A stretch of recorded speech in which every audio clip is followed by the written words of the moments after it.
Hello guys, welcome back to my new video. ఈరోజు వీడియోలో అయితే నేనైతే 30K బడ్జెట్లో బెస్ట్ పీసీ అయితే నేనైతే చెప్తాను. మీరైతే ఈ పీసీ అయితే తప్పకుండా మీరైతే కన్సిడర్ చేయొచ్చు. మరి ఈ పీసీ బిల్ అయితే నెక్స్ట్ లెవెల్ ఉంటుంది. 30K బడ్జెట్ అంటే చాలా మనకైతే అన్ని గేమ్స్ ఆడుకోవచ్చు మనమైతే ఈ పీసీలో.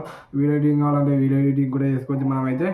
ఫస్ట్ ఈ పీసీలో మనమైతే వాడే ప్రాసెసర్ అయితే Ryzen 5 5600 GT ప్రాసెసర్ అయితే వాడతాం మనమైతే. దీంట్లో అయితే మనకైతే గ్రాఫిక్స్ అయితే ఈ ప్రాసెసర్లోనే వస్తాయి.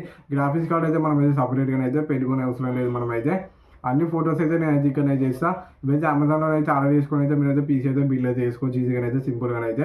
నెక్స్ట్ అయితే దీంట్లో అయితే మన మదర్ బోర్డ్ అయితే Gigabyte B450 మదర్ బోర్డ్ అయితే వాడుతున్నాం. మరి ఈ మదర్ బోర్డ్ కూడా సింపుల్గా మనకి అమెజాన్లో దొరుకుతుంది. ఇది ఆఫ్లైన్లో కావాలంటే ఆఫ్లైన్లో కొనుక్కోవచ్చు, మీరు ఆన్లైన్లో కావాలంటే ఆన్లైన్లో కొనుక్కోవచ్చు. ఎక్కడ తక్కువ రేట్ వస్తే మీకు అక్కడైతే కొనుక్కొని మరి ఎక్కడ బెస్ట్ ప్రైస్ వస్తే అక్కడనే కొనుక్కుని బెస్ట్. మరి ఇక్కడ ఎక్కువ ఇప్పుడు ఆన్లైన్లో ఎక్కువ రేట్ వచ్చి మనం ఆఫ్లైన్లో తక్కువ రేట్ ఉంటే ఆన్లైన్లో ఎందుకు కొంటాం, మనం ఆఫ్లైన్లో కొనాలి కాబట్టి ఆఫ్లైన్లో కొనుక్కోండి. మరి నెక్స్ట్ అయితే మనమైతే ర్యామ్ అయితే 8GB ర్యామ్ అయితే వాడుతున్నాం. మరి మీకు ఇష్టం ఉన్న బ్రాండ్ తీసుకోవచ్చు. నేను చెప్పింది అయితే ఇప్పుడు కన్సిడర్ ర్యామ్ అయితే కొంచెం తక్కువ రేట్ అయితే ఉంటుంది.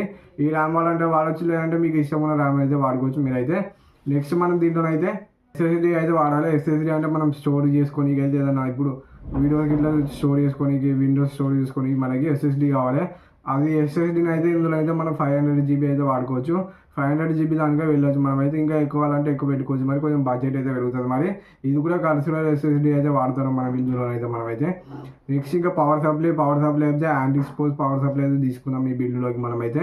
నెక్స్ట్ అయితే ఇంకా క్యాబినెట్ అయితే మనకి జాబ్రానిక్స్ క్యాబినెట్ అయితే ఉన్నది. ఫోటోని అయితే ఇక్కడ అయితే ఇస్తే ఆ క్యాబినెట్ వాడాలంటే వాడుకోవచ్చు, లేదంటే మీకు ఇష్టం ఉన్న క్యాబినెట్ మీరైతే వాడుకోవచ్చు. మరి క్యాబినెట్ అయితే బాగుంటుంది. మరి చూడనీకి అయితే తక్కువ రేట్లో వస్తుంది కొంచెం అయితే. ఇంకా మనం మానిటర్ అయితే దీంట్లో అయితే మనం వాడేదైతే ఏసర్ మానిటర్ కూడా సూపర్ ఉంటుంది. అయితే IPS ప్యానల్ దీంట్లో ఉన్నదైతే మనమైతే IPS ఉంటుంది, VA ప్యానల్ ఉంటుంది. రెండింటిలో ఏ ప్యానల్ కావాలన్నా ప్యానల్ అయితే తీసుకోవచ్చు. VA ప్యానల్ అయితే కొంచెం సైడ్కి వెళ్ళి చూస్తే బ్లాక్ కలర్ అవుపిస్తుంది. ఇప్పుడైతే IPS ప్యానల్ అయితే సైడ్కి వెళ్ళి చూస్తే కూడా క్లియర్గానే అయితే అవుపిస్తుంది. దానికి దీనికి డిఫరెన్స్ అయితే అదే. మరి రెండింటిలో ఏది కావాలంటే తీసుకోవచ్చు. మనం యూజ్ చేసే కీబోర్డ్ మౌస్ కూడా జాబ్రానిక్స్గా కీబోర్డ్ మౌస్ అయితే మనమైతే యూజ్ అయితే చేస్తాం. మరి జాబ్రానిక్స్ కీబోర్డ్ మౌస్ 8GB కూడా ఉంటుంది, అది కూడా బాగానే ఉంటుంది. మరి ఈ పీసీ బిల్డ్ అయితే మీకు అయితే నష్టం మాత్రం ఈ వీడియోకి అయితే లైక్ అయితే ఛానల్ కొత్త సబ్స్క్రైబ్ చేసుకొని బెల్ ఐకాన్ అయితే ఆర్డర్ పెట్టుకొని గ్యాస్. మరి బాయ్. మరి నెక్స్ట్ పీసీ బిల్డ్లో కలుద్దాం. బాయ్.